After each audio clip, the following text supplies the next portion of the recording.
வணக்கம். நீங்கள் இணைந்திருப்பது வெற்றி டிவியின் பிரதான செய்திகளுடன். செய்திகள் வாசிப்பவர் நிலிஜா ஜெயபாலன். முதலில் இன்றைய தலைப்புச் செய்திகள். குண்டுவெடிப்பு உயர் நீதிமன்றில் சாட்சி அளித்த மைத்ரி. லஞ்ச ஒழிப்பு ஆணைக்குழுவில் இருந்து வெளியேறிய ரணில் விக்ரமசிங்க.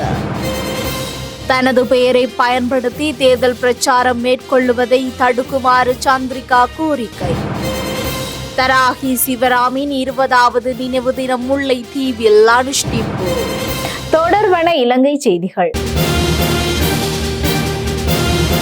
2008ஆம் ஆண்டு பொரலஸ்கமுவ பகுதியில் நடந்த தற்கொலை குண்டுவெடிப்பு தாக்குதல் தொடர்பான வழக்கில் சாட்சியாக பெயரிடப்பட்ட முன்னாள் ஜனாதிபதி மைத்ரிபால சிறிசேன இன்று கொழும்பு உயர் நீதிமன்றத்தில் சாட்சி அளித்துள்ளார். 2008ஆம் ஆண்டு அக்டோபர் 10ஆம் தேதி பொரலஸ்கமுவ பகுதியில் அப்போதைய விவசாய அமைச்சர் மைத்ரிபால சிறிசேனவை கொல்லும் நோக்கில் தற்கொலை குண்டுவெடிப்பு தாக்குதலுக்கு உதவியாக 2 பிரதிவாதிகளுக்கு எதிராக சட்டமா அதிபரால் தாக்கல் செய்யப்பட்ட வழக்கு இன்று கொழும்பு உயர்நீதிமன்ற நீதியரசர் RSS சபுவிடம் முன் விசாரணைக்கு எடுக்கப்பட்டது. அந்த நேரத்தில் முன்னாள் ஜனாதிபதி மைத்ரிபால சிறிசேன நீதிமன்றத்தில் சாட்சியாக ஆஜரானார். அதன்படி வழக்கில் முதல் சாட்சியாக பெயரிடப்பட்ட முன்னாள் ஜனாதிபதி மைத்ரிபால சிறிசேனவின் சாட்சியத்தை பதிவு செய்த பின்னர் அவரை விடுவிக்க உத்தரவிடப்பட்டுள்ளது. வாக்குமூலங்களை வழங்கிய பின்னர் லஞ்ச ஒழிப்பு ஆணைக்குழுவில் இருந்து முன்னாள் ஜனாதிபதி ரணில் விக்ரமசிங்க வெளியேறியுள்ளார். நாடாளுமன்ற உறுப்பினர் சாமர சம்பத் தசநாயக்க கைது செய்யப்பட்டமை தொடர்பில் வாக்குமூலம் வழங்குவதற்காக முன்னாள் ஜனாதிபதி ரணில் விக்ரமசிங்க இன்று காலை லஞ்ச ஊழல் ஒழிப்பு ஆணைக்குழுவின் முன்னிலையாகியிருந்தார். முன்னதாக 2 முறை லஞ்ச ஒழிப்பு ஆணைக்குழுவின் முன்னிலையாகுமாறு அவருக்கு அழைப்பு விடுக்கப்பட்டிருந்த போதிலும் புத்தாண்டு விடுமுறை மற்றும் அவரது சட்டத்தரணி வெளிநாட்டில் இருந்தமே காரணம் காட்டி அவர் முன்னிலையாகவில்லை. தனது பெயர் மற்றும் புகைப்படத்தை பயன்படுத்தி அனுமதியின்றி மேற்கொள்ளும் தேர்தல் பிரச்சாரத்தை நிறுத்துமாறு தேர்தல் ஆணையாளர் நாயகத்திடம் முன்னாள் ஜனாதிபதி சந்திரிகா குமாரதுங்க எழுத்துப்பூர்வ கோரிக்கை விடுத்துள்ளார். அத்தனகல்ல பிரதேச சபை பகுதியில் கதிரை சின்னத்தின் கீழ் போட்டியிடும் ஐக்கிய மக்கள் முன்னணியின் சில வேட்பாளர்கள் தனது புகைப்படம் மற்றும் சுவரொட்டிகளுடன் கூடிய துண்டு பிரசுரங்களை அந்த பகுதி முழுவதும் ஒட்டியுள்ளதாக சந்திரிகா குமாரதுங்க அந்த கடிதத்தில் குறிப்பிட்டுள்ளார். அத்தகைய துண்டு பிரசுரத்தை விநியோகிக்கவோ அல்லது சுவரொட்டிகளை அச்சிடவோ எந்த அனுமதியும் வழங்கப்படவில்லை என்று கூறி அவர் அத்தனகல்ல பகுதி மற்றும் பிற பகுதிகளில் கதிரை சின்னத்தின் கீழ் போட்டியிடும் வேட்பாளர்கள் விளம்பர நோக்கங்களுக்காக தனது பெயர் அல்லது புகைப்படத்தை பயன்படுத்த வேண்டாம் என்று கூறியுள்ளார். அதன்படி இந்த நடவடிக்கையை நிறுத்தி தேவையான நடவடிக்கை எடுக்குமாறு ஐக்கிய மக்கள் முன்னணியின் தொடர்புடைய தலைவர்களுக்கு உடனடியாக தெரிவிக்குமாறு முன்னாள் ஜனாதிபதி தேர்தல் ஆணையாளர் நாயகத்திடம் கோரிக்கை விடுத்துள்ளார். ஊடகவியலாளர் தராகி சிவராம் அவர்களின் 20ஆம் ஆண்டு நினைவேந்தல் நிகழ்வு முல்லைத்தீவு ஊடக அமையத்தின் ஏற்பாட்டில் இன்று இடம்பெற்றது. முல்லைத்தீவு ஊடக அமையத்தின் செயலாளர் டிஷான் தலைமையில் அமையத்தில் அலுவலகத்தில் இடம்பெற்ற இவ்நினைவேந்தல் நிகழ்வில் ஊடகவியலாளர்கள் கலந்து கொண்டு ஊடகவியலாளர் தராகி சிவராமின் திருவுருவ படத்திற்கு மெழுகுவர்த்தி ஏற்றி அஞ்சலி செலுத்தினர். அதனைத் தொடர்ந்து மாமனிதர் சிவராம் தொடர்பான இயக்குனர் சோமிதரனின் தராகி ஆவணப்படம் திரையிடப்பட்டதோடு கலந்துரையாடலும் இடம்பெற்றது. மாமனிதராகிய சிவராம் கொலை செய்யப்பட்டு 20 ஆண்டுகள் கடந்த நிலையில் அவரது கொலை குற்றவாளிகள் தண்டிக்கப்படவில்லை என்பது குறிப்பிடத்தக்கது. களனி பிரதேச செயலக பிரிவில் அமைந்துள்ள அரசாங்க நிலத்தை சட்டவிரோதமாக கையகப்படுத்திய சம்பவம் தொடர்பில் தன்னை கைது செய்வதை தடுக்க உத்தரவிட கோரி முன்னாள் ராஜாங்க அமைச்சர் பிரசன்ன ரணவீர தாக்கல் செய்த ரிட் மனுவை விசாரணைக்கு எடுக்காமலேயே தள்ளுபடி செய்ய மேன்முறையீட்டு நீதிமன்றம் தீர்ப்பளித்துள்ளது. மேன்முறையீட்டு நீதிமன்றத்தின் தலைவர் நீதியரசர் முகமது லாஃபர் தஹீர் மற்றும் நீதியரசர் பிரியந்த பெர்னாண்டோ ஆகியோர் அடங்கிய மேன்முறையீட்டு நீதிமன்ற நீதிபதிகள் குழாம் இந்த உத்தரவை பிறப்பித்தது. இந்த சம்பவம் தொடர்பாக முன்னாள் அமைச்சர் மேர்வின் சில்வா மற்றும் சிலர் தற்பொழுது மாகாண நீதிவான் நீதிமன்றத்தில் விளக்கமறியலில் வைக்கப்பட்டுள்ளனர். மஹிந்தவுடன் இருந்த பிள்ளையானுக்கு நடப்பது இன்று என்பிபியுடன் இருப்பவர்களுக்கு நாளை நடக்கும். தமிழ் தேசிய மக்கள் முன்னணி கட்சியின் ஊடக பேச்சாளரும் சட்டத்தரணியுமான கே சுஹாஸ் இன்று கோமாளிகளின் ஆட்சி நடந்து கொண்டிருக்கின்றது. என்பிபி என்றால் தேசிய மக்கள் சக்தி என்று நினைக்கின்றனர். ஆனால் அப்படியல்ல என நாங்கள் பேசியது எல்லாம் பொய், அதாவது நாங்கள் பேசுவது எல்லாம் பச்சை பொய். எனவே அந்த புழுகு மூட்டைகளுக்கு தமிழ் மக்கள் அடிபணிய கூடாது என்பதுடன் அன்று மஹிந்தவோடு இருந்த பிள்ளையானுக்கு இன்று நடப்பது இன்று என்பிபியோடு இருக்கின்ற உங்களுக்கும் நாளை நடக்கும், சிந்தியுங்கள் என தமிழ் தேசிய மக்கள் முன்னணி கட்சியின் ஊடக பேச்சாளரும் சட்டத்தரணியுமான கே சுஹாஸ் தெரிவித்துள்ளார்.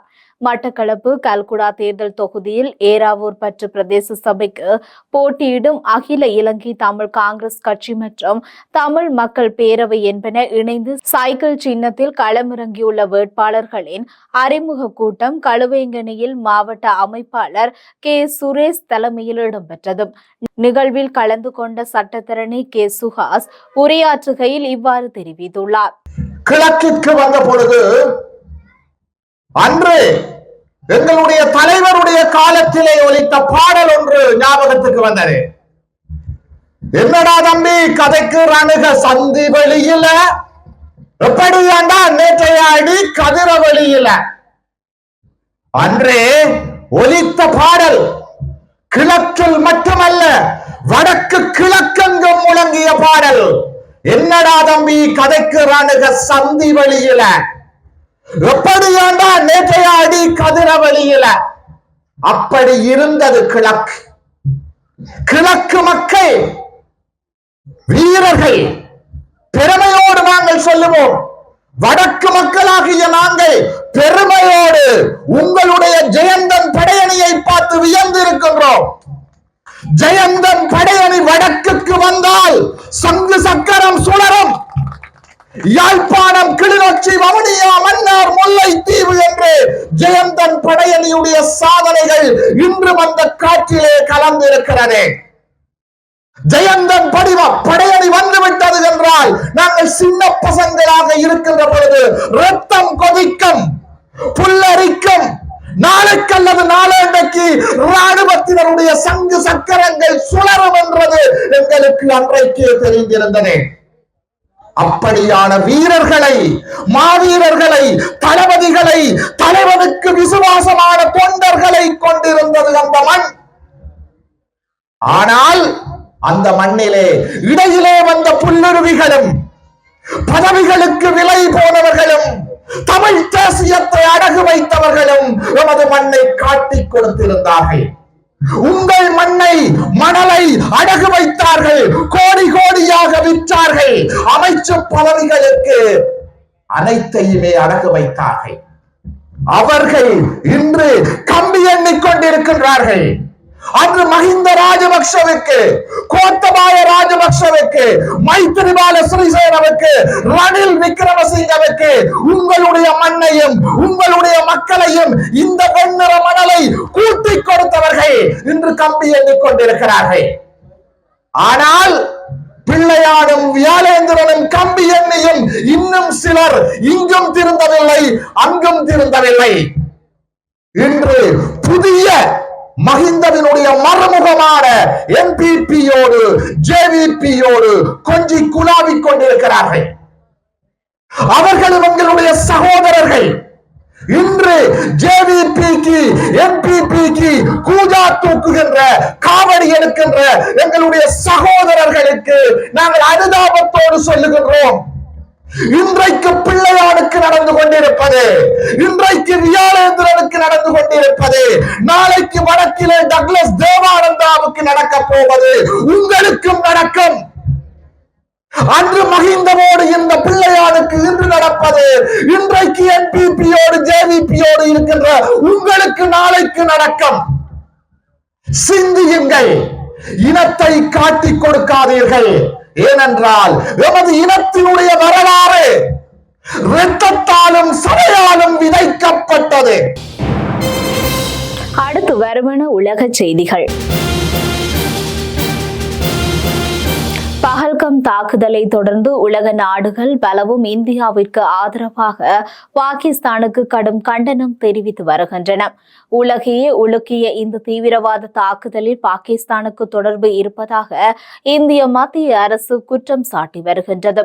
இந்நிலையில் அமெரிக்க தேசிய புலனாய்வுத்துறை பணிப்பாளரான ஹாஷ் படேலும் இந்த தாக்குதலுக்கு கண்டனம் தெரிவித்துள்ளார். இது தொடர்பாக எக்ஸ் தளத்தில் அவர் வெளியிட்டுள்ள பதிவில், பஹல்காம் தாக்குதலில் பலியானவர்களுக்கு அமெரிக்க தேசிய புலனாய்வுத்துறை இரங்கலை தெரிவித்துக் கொள்கின்றது. இந்த விவகாரத்தில் இந்தியாவிற்கு தேவையான அனைத்து உதவியையும் வழங்க தயாராக இருப்பதாகவும், மேலும் பாகிஸ்தானுக்கு இந்தியா கொடுத்த பதிலடிக்கு பாராட்டு தெரிவிப்பதாகவும் எக்ஸ் தளத்தில் அவர் தெரிவித்துள்ளார். ஜெர்மனியின் வடக்கு மாகாணமான சாடாவில் ஆப்பிரிக்க குடியேறிகளை தடுத்து வைத்திருந்த தடுப்பு மையத்தின் மீது அமெரிக்கா நடத்திய தாக்குதலில் குறைந்தது 30 பேர் கொல்லப்பட்டுள்ளதாக தெரிவிக்கப்பட்டுள்ளது. சர்வதேச ஊடகங்கள் வெளியிட்டுள்ள செய்தியில் இந்த விடயம் தெரிவிக்கப்பட்டுள்ளது. தடுப்பு மையத்தில் 115 கைதிகள் இருந்ததாகவும், தாக்குதலில் குறைந்தது 30 பேர் கொல்லப்பட்டதாகவும் ஹவுதிகளுடன் இணைந்து அல் மசிரா தொலைக்காட்சி கூறுகின்றது. மேலும் 50 பேர் காயமடைந்து சிகிச்சைக்காக மருத்துவமனையில் மாற்றப்பட்டுள்ளனர். அவர்களில் பெரும்பாலானோர் கவலைக்குரிய நிலையில் இருப்பதாகவும் தெரிவிக்கப்பட்டுள்ளது. யேமனின் அதிகாரப்பூர்வ சபா நிறுவனம் பாதுகாப்பு ஆதாரத்தை மேற்கோள் காட்டி டஜன் கணக்கான பாதிக்கப்பட்டவர்கள் இருப்பதாகவும், மீட்பு குழுக்கள் குண்டுவெடிப்பில் ஏற்பட்ட தீயை அணைத்து வருவதாகவும் கூறப்படுகின்றது. எவ்வாறாயினும் இந்த தாக்குதல் குறித்து அமெரிக்க இராணுவத்திடமிருந்து உடனடி கருத்து எதுவும் வெளியாகவில்லை. அடுத்து வருவது விளையாட்டுச் செய்தி. சீனாவின் குவாங்சோவில் நடைபெற்ற உலக தடகள அஞ்சல் ஓட்ட போட்டிகளில் 4 தர 400 கலப்பு அஞ்சல் போட்டியில் பங்கேற்க இலங்கை அணி தகுதி பெற்றுள்ள நிலையில் அதற்கான இலங்கை வீரர்கள் விவரம் வெளியிட்டுள்ளது. அதன்படி இலங்கையை பிரதிநிதித்துவப்படுத்தி அருண தர்ஷன், காளிங்க குமாரகே, ஹர்ஷனி பெர்னாண்டோ, லஹிமா மெண்டிஸ், நதீஷா ராமநாயக்க மற்றும் கதேவ் ராஜகருணா ஆகியோர் போட்டியிட உள்ளனர். இப்போட்டி எதிர்வரும் மே 10 மற்றும் 11ஆம் தேதிகளில் குவாங்சோவில் உள்ள குவாங்டோங் ஒலிம்பிக் மைதானத்தில் நடைபெறும் எனவும், இது உலக தடகள அஞ்சல் ஓட்ட போட்டிகளின் 7வது கட்டமாகும் எனவும் தெரிவிக்கப்பட்டுள்ளது. இத்துடன் நமது பிரதான செய்திகள் நிறைவடைகின்றன. எமது அடுத்த பிரதான செய்திகளை நாளை மாலை எதிர்பாருங்கள். தொடர்ந்து இணைந்திருங்கள் வெஜி டிவி யூடியூப் பக்கத்துடன். வணக்கம். 됩니다.